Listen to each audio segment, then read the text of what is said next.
If you want to start working from home or freelancer ka na pero hindi ka marunong mag-edit ng videos, please consider this class. Hi, my name is Mary. I post easy to follow daily tasks that you can do to start your freelancing journey.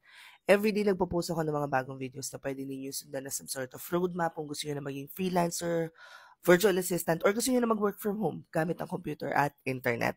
Ito yung isang bagay na na-miss ko nung time na nagsisimula akong mag-work from home. And part-time pa lang ako nito. I'm only doing email and chat support. And I never really thought that I had to learn this skill set up until such time na yung client ko for real estate, kailangan niya ng somebody who knows how to edit videos. At yung kinuha niya, dahil hindi ako marunong, yung kinuha niya actually got twice as much as what I was getting nung time na yon.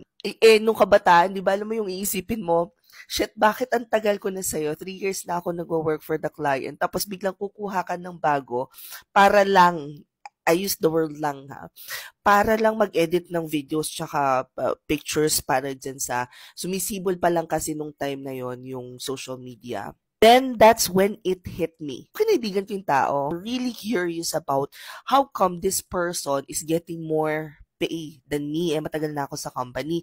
Nung pinanood ko kung anong ginagawa niya, doon ko lang na-realize na, oh shit, sobrang zero knowledge pala ako sa pag-create ng assets na social media friendly or bagay sa social media. At yun yung binabayaran ng client sa kanya. Kasi marunong siyang mag-edit ng photos, ng videos na pasok sa screen. Ganyan, may mga size pa pala yan na hindi ko naiintindihan. This was the beginning of me trying to learn how to edit videos on my own. Hence, eto na ngayon. Nagvo-vlog na tayo. Nag-aral ako mag-vlog kasi hindi naman ako sanay na humarap sa camera. Hindi ako sanay nang nakikipag-usap ng, alam mo yun, yung parang, eto, cellphone nakatapat sa akin, may microphone tayong ganyan, may pa-background tayong kinemeng aesthetic, ganon. Nung time na yon, nung nagsisimula akong mag-aral, papaano mag-edit ng videos, wala naman akong assets na galing sa clients. So, ang tanging choice ko lang is gumawa ng videos na pang sarili ko. So, I started using my phone. Pagkatapos, si Papski, nakahiram siya nung SJ70 ba yun, love? SJ Cam, oo. Ng SJ Cam. So, nakita nyo ba yung video na, oh, video, hello, video. Nakita ko yung video ko na sa memory ko, yung first time kong ginamit yung SJ Cam. Ang bano-bano ko nun, guys. But, eventually, natuto na akong gumamit ng Sony Vegas. Yun pa rin yung gamit ko ngayon. Well, last year, yung huling beses na nag-edit ako ng videos.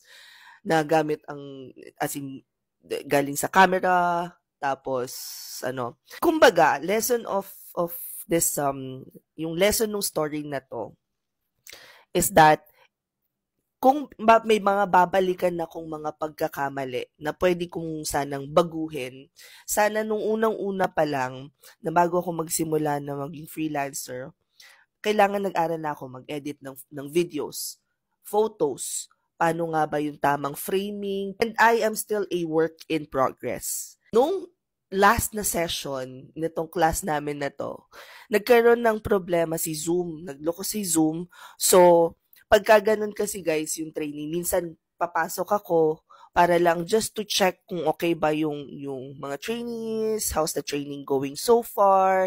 Napasok ako kahit hindi ko klase yon at nagsisit in ako. Eh, nung time na yon wala naman akong ginagawa. So, sabi ko kay JB, sige, upo muna ako dito. Check ko lang. Hindi rin ako makapag-try pa noon na mag-download kasi hindi pa ako familiar masyado sa MacBooks. Check, testing lang. Maya-maya sabi ni, nag-uusap na sila tungkol sa grid, nag-uusap na sila sa positioning ng mga stickers, ganyan. Bigla ko nimikan ni JV, sabi niya, oo ate, yun nga pagdalagay mo ng sticker sa mali eh.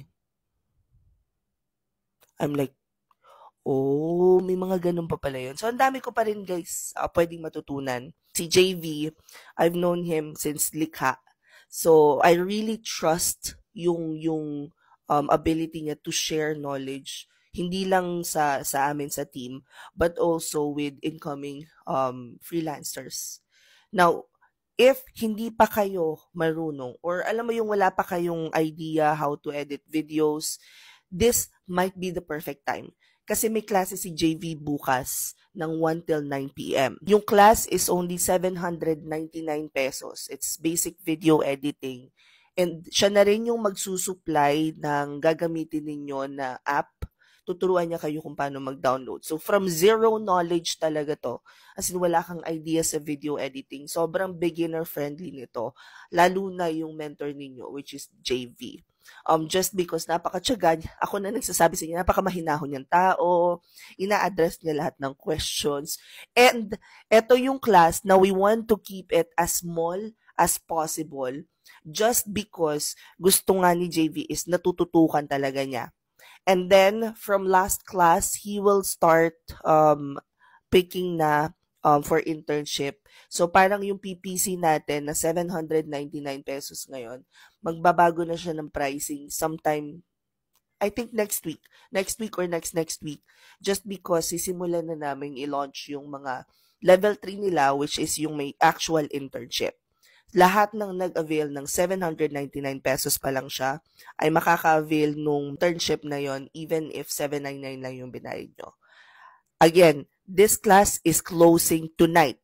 Humabol na kayo.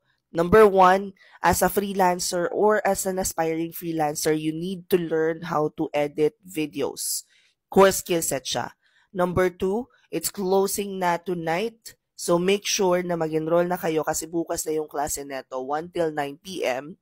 And number 3, kung kayo ay content creator na kagaya ko na natututo pa rin lang dito sa industriya natin, I'm not sure kung mapapansin niyo yung pagbabago. From the time na nagsimula ako mag-TikTok hanggang sa ganito na yung production, taray, edit natin ng videos.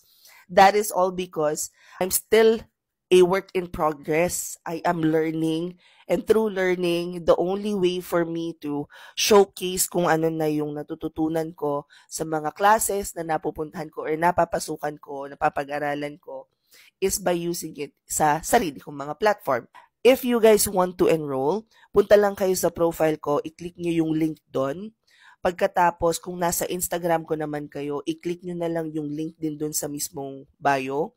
Kung napapanood nyo tong video na to sa Facebook, i-check nyo na lang yung caption. Ilalagay ko doon yung direct link. At kung meron kayong problema sa TikTok at saka sa Instagram doon sa link, dumiretso kayo, nasa Facebook page ko yung direct link talaga nung pinakang enrollment form. Tapos, pag click nyo yon, makikita nyo yung page na kung saan nandun na yung lahat ng classes na ino-offer namin. I-click nyo lang video editing. Pag-click nyo nun, makikita nyo na yung buong form, ano yung kasama sa klase. At after nun, magbayad lang kayo, fill out the form, and we'll send you the calendar invite tomorrow by 9 a.m. Again, if you guys wanna join, this is the best time to join kasi magkakaroon na kami ng changes sa mga